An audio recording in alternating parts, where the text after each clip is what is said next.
Hey there, it's TNG. Welcome to another BITESIZE podcast. Today I will be discussing the ancient writing Hoax with Sarah. Hey Sarah, how are you? Hello, TNG. I am really thrilled to be here. Good to have you here. The official story is that the English alphabet originates from Latin, which is obvious, but Latin itself goes back to ancient Greek, which in turn goes back to the languages of the Bible. We are told that the Paleo-Hebrew and Phoenician alphabets developed in the wake of the Bronze Age collapse out of their immediate predecessor script Proto-Canaanite, late Proto-Sinaitic, during the 13th to 12th centuries BCE, and earlier Proto-Sinaitic scripts. But when we look at the official examples through a history hoax lens, there is a problem. The alphabet, those 26 letters we use every day without a second thought, might be hiding one of history's biggest mysteries. What we've been told about its origins doesn't quite add up, and today we're unravelling why that matters. That's fascinating because when you really dig into it, we're told this neat, linear story about how our alphabet evolved from Latin to Greek to ancient Canaanite scripts. But something's not quite right with that timeline. Let me paint this picture. We have these supposedly ancient artifacts like the Zite stone and the Ophel inscription that are meant to be our earliest examples of Hebrew script. But here's the thing, they were all discovered within the last century or so.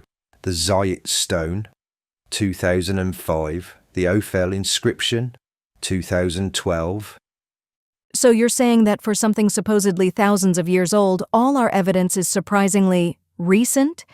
Exactly, and it gets even more interesting. The Mesha stele, which supposedly dates to 840 BCE, wasn't discovered until 1868. The Tel Dan stele, another crucial piece of evidence, showed up in 1993. Don't you find it odd that all these ancient artifacts keep conveniently appearing in modern times?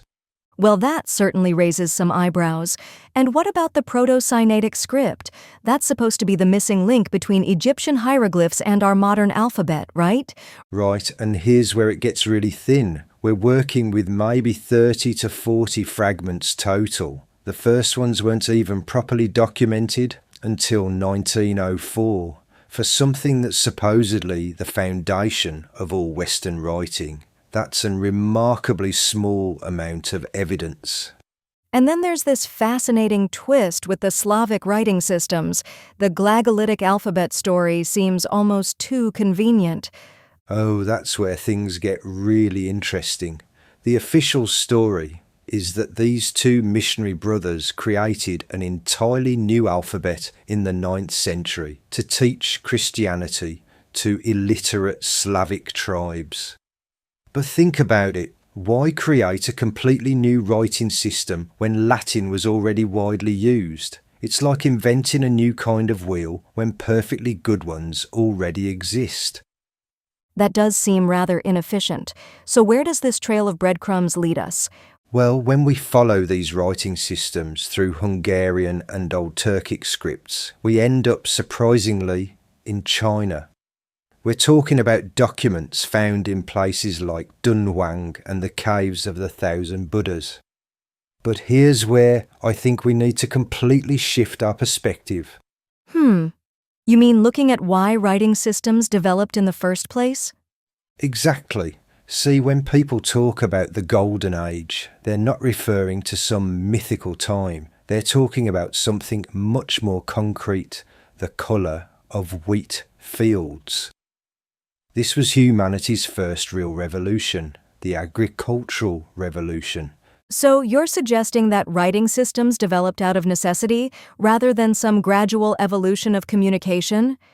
Think about it. When you suddenly have organised agriculture, you need ways to track crops, supplies, trades. You need to record seasons, maintain calendars, document ownership. These aren't just nice-to-haves. They're absolute necessities for maintaining any kind of complex agricultural society. That really changes how we might look at the development of writing systems, less as an artistic evolution and more as a practical tool.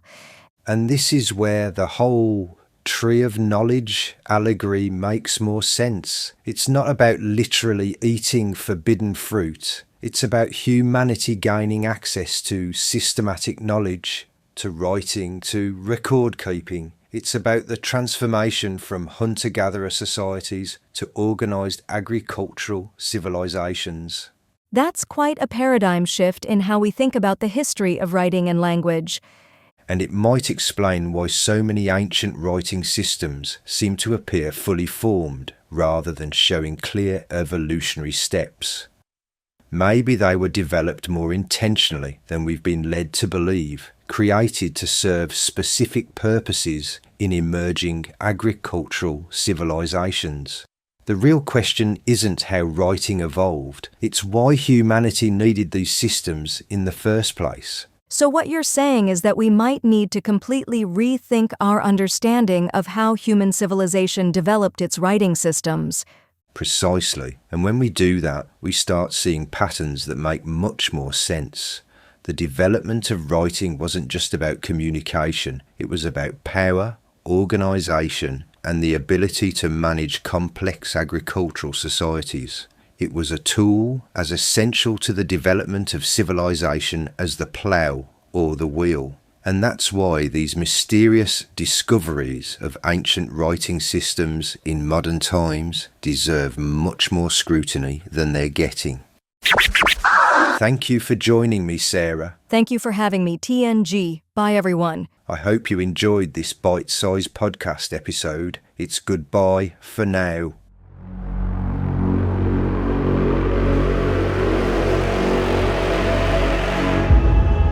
TNG BreakingReality.com.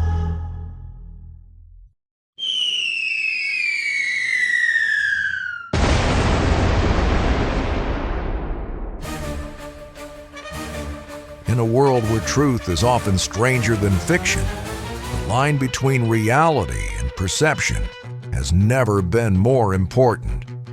At Global Lens Productions, we don't just capture the news, we create it. With over 20 years of experience, our team of award-winning filmmakers, special effects experts, and journalists work tirelessly to bring you the most compelling, immersive, and believable footage in the industry.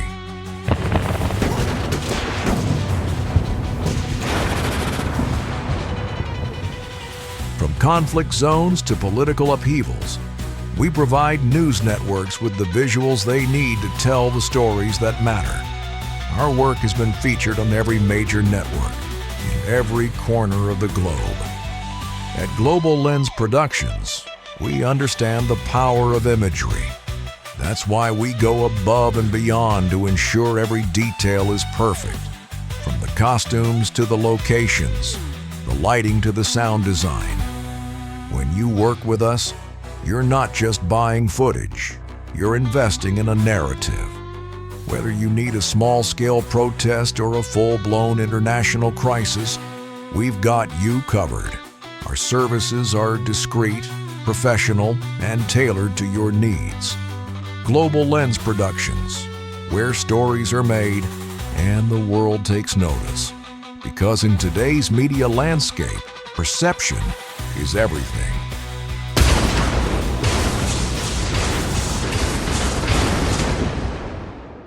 Global Lens Productions, crafting reality, shaping perception. Welcome to the real world.